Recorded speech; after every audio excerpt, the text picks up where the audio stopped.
everyone. Today I'm going to show you exactly how to enable and use the Workload lever integration. Workload is a tool that allows you to connect and integrate any business app that your company may be using, and including lever.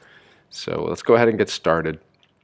Step one is going to demonstrate how to use a webhook in lever and workload. A webhook is a triggering event, so it will workload will catch the webhook from lever, and that can be a trigger used to activate a workflow. So once you have your workload account, this is the main dashboard, and we'll go ahead and click on Create New, and you'll be taken to the editor page. So now that you're in the editor, go ahead and click on the trigger node, and let's select webhook, and webhook received. We'll create the trigger, and what we'll notice is a URL here. We're going to copy this URL to the clipboard, and then what we're going to do is go back into our lever settings page, which looks like this. So we're up here, and then we go to settings, integrations, and API, and then we'll go to webhooks. And then what we're going to do is add a webhook. For this example, we'll just say when the candidate stage is changed. You can put a webhook in any of these places that lever allows you to do. And so now what we'll do is paste in our webhook and make sure that we go back to the beginning and delete out the HTTPS, because lever already covers that. They prefix it with that. Then just click out, and now it's saved. So now we have this webhook here, and then we're going to go back to workload, and we're going to test the trigger, and you'll see the spinning wheel. That means the workload is now listening for an event to take place. So in order to have this event take place, the trigger is basically going to kick off when a candidate stage changes. So let's go to candidates. And here's our candidate here, just an example. We have Stephen Curry. And let's move him to a new stage, a responded. So now Stephen has responded to our job, and we can see now that data has been loaded for us to use as example data. So we'll save this, and that covers the webhooks phase.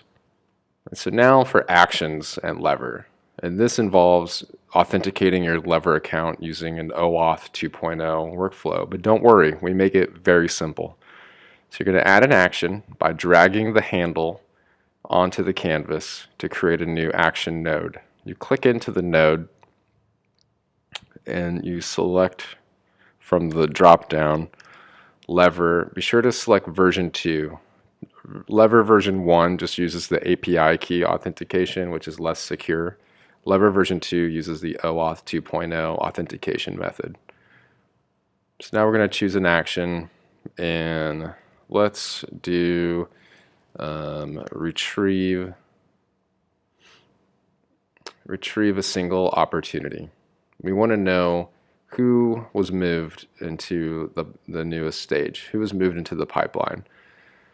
So I'll just show you for the sake of this exercise how to authenticate. So when you click Add New, you'll be taken to the new lever modal.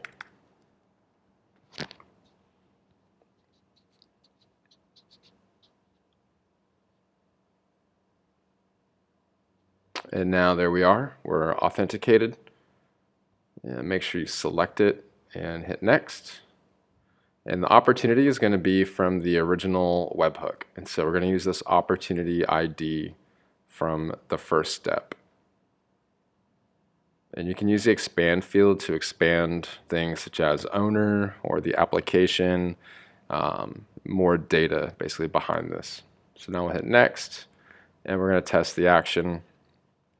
And here we go. Here's our candidate data, Stephen Curry, what stage he's in. He was sourced. He was added manually.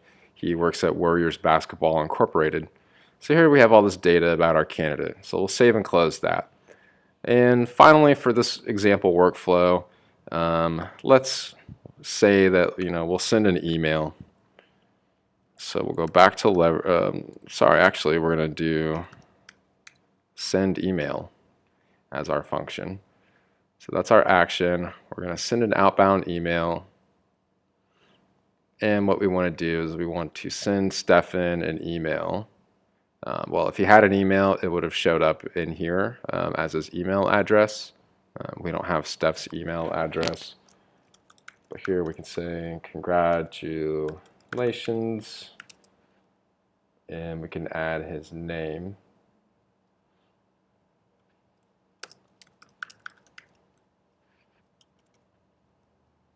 So all this data will be dynamically replaced as the workflow goes on. So here's the message box. You can type in any kind of message you want in there. Just for the sake of this example, we'll add in Workload support email address.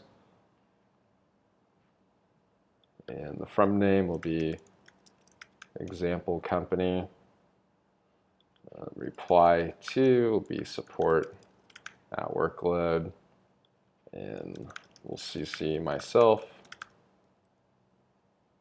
And we'll BCC workload.co. And we'll hit next. And we'll test this action. And we'll see that we got a success message with our information in here. We'll save and close this. And let's activate this workflow and let's give it a name. Press enter. Let's save it for good measure and go back, and we should see our example workflow is right here. The name hasn't reloaded yet, but that's okay. And what we'll be able to see next is that our email was actually sent. So here we go. Congratulations, Stephen Curry. Next steps. And there's our message. And it's from example. So what you can see is now every time that a new candidate moves stages, it will send them this email address to notify the candidate that they've moved into a new stage in the pipeline. So there's infinite possibilities. We won't go over everything on this video, but you can now see how to use webhooks in Lever, create an action using Lever's API in a more visual way without code. And using Workload, you can do really interesting things from there, such as send an email. You can use our Google Sheets integration to add rows to a Google Sheet or an Excel file. Really, the possibilities are limitless. Thank you for watching, and please reach out to support@workload.co if you have any questions. Thank you.